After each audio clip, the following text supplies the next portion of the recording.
আজ আমি আপনাদের কোনো রকম কেকের মোল্ড ছাড়া স্টিলের বাটিতেই একটি পাকা আম ও 1 কাপ ময়দা দিয়ে দারুণ স্বাদের নরম তুলতুলে স্পঞ্জি কেকের রেসিপি বানানো দেখাবো।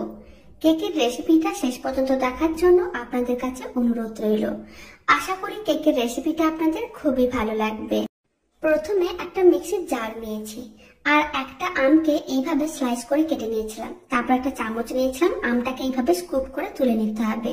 পুরো আমটাই নিয়ে নিচ্ছি, মানে খোসা ও আঁটিটা বাদ দিয়ে পুরো আমটাই নিয়ে নিতে হবে। আর ওই মিক্সির জারের মধ্যে দিয়ে দিচ্ছি প্রায় 100 গ্রামের মতন চিনি। এবার খুব ভালো করে আম ও চিনিটা পেস্ট করে নিতে হবে। আর চিনিগুলোকে এইভাবে পেস্ট করে নিলে কেকের মিশ্রণটা অনেক তাড়াতাড়ি রেডি করা যায়। খুব ভালো করে পেস্ট করে নিয়েছিলাম। এবার মিশ্রণটাকে একটা বড় মিক্সিং বোলের মধ্যে নিয়ে নিলাম। এবার আমি এর মধ্যে দিয়ে দিচ্ছি 50 ml এর মতন সাদা তেল, আর আমি দিয়ে দিচ্ছি একটা ডিম। তারপর সমস্ত উপকরণগুলোকে একসঙ্গে খুব ভালো করে মিশিয়ে নিতে হবে। এইভাবে প্রায় 2 মিনিটের মতন মিশ্রণটাকে খুব ভালো করে ফেটিয়ে নিচ্ছি। যত ভালো করে মিশ্রণটাকে ফেটানো হবে কেক তত বেশি নরম তুলতুলে আর স্পঞ্জি হবে, আর খেতেও তত বেশি ভালো লাগবে। প্রায় 2 মিনিট খুব ভালো করে মিশ্রণটা ফেটিয়ে নিয়েছিলাম। এবার দিয়ে দিচ্ছি মেজারিং কাপের 1 কাপ ময়দা। এখানে 200 গ্রাম ময়দা আছে। এবার ময়দাটাও খুব ভালো করে একসঙ্গে মিশিয়ে নিতে হবে। আর মেশানোর সময় আপনারা অল্প একটু জল বা দুধ দিয়ে মিশ্রণটা রেডি করতে পারেন যদি মনে হয় মিশ্রণটা অনেক বেশি ঘন। খুব ভালো করে মিশিয়ে নিয়েছিলাম। এবার মিশ্রণটার মধ্যে দিয়ে দিচ্ছি চা চামচের 1 চামচ বেকিং পাউডার, আর তার হাফ দিয়ে দিলাম বেকিং সোডা, মানে চা চামচের হাফ চামচ। এবার বেকিং পাউডার ও বেকিং সোডাটা কেকের মিশ্রণের সঙ্গে খুব ভালো করে মিশিয়ে নিতে হবে। আর 2 মিনিট একইভাবে মিশ্রণটাকে খুব ভালো করে ফেটিয়ে নিতে হবে। কেকের মিশ্রণটা একেবারেই রেডি। এবার এক সাইডে রেখে দিচ্ছি। স্টিলের বাটিগুলো রেডি করে নিয়েছি, মানে অল্প একটু তেল দিয়ে ভালো করে ব্রাশ করে রেখেছিলাম।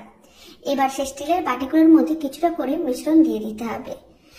আর মিশ্রণ দেওয়ার সময় বাটি ভর্তি করে মিশ্রণ দেওয়া যাবে না, মানে বাটির হাফ করে মিশ্রণটা দিতে হবে। কেকটা রেডি হওয়ার পরে অনেকটাই উঁচু হয়ে যাবে, তাই মিশ্রণটা যদি অনেক বেশি দেওয়া হয় তাহলে মিশ্রণটা বাইরে বেরিয়ে আসবে। পুরো মিশ্রণটা দেওয়ার পরে এইভাবে একটু ট্যাপ করে নিতে হবে। তারপরে আমি অল্প কয়েকটা চেরি ফলকে লম্বা করে কেটে রেখেছিলাম। চেরি ফলগুলো উপরে ছড়িয়ে দিয়েছি, এতে কেকগুলো দেখতে ভালো লাগবে। বাটিগুলো রেডি হয়ে গেছে। এবার কেকগুলো বেক করে নেব। তার জন্য কড়াইতে আগে থেকে লো ফ্লেমে গরম করে নিয়েছিলাম। এরকম একটা ছিদ্রযুক্ত পাত্র রেখে দিলাম, আপনারা চাইলে স্ট্যান্ডও রাখতে পারেন। তার উপরে এইভাবে বাটিগুলো বসিয়ে দিতে হবে, আর কড়াইয়ের ঢাকনাটা বন্ধ করে দিতে হবে। কড়াইয়ের ঢাকনার মধ্যে যে ছিদ্র আছে সেটাকে কাগজের টুকরোতে বন্ধ করে দিচ্ছি।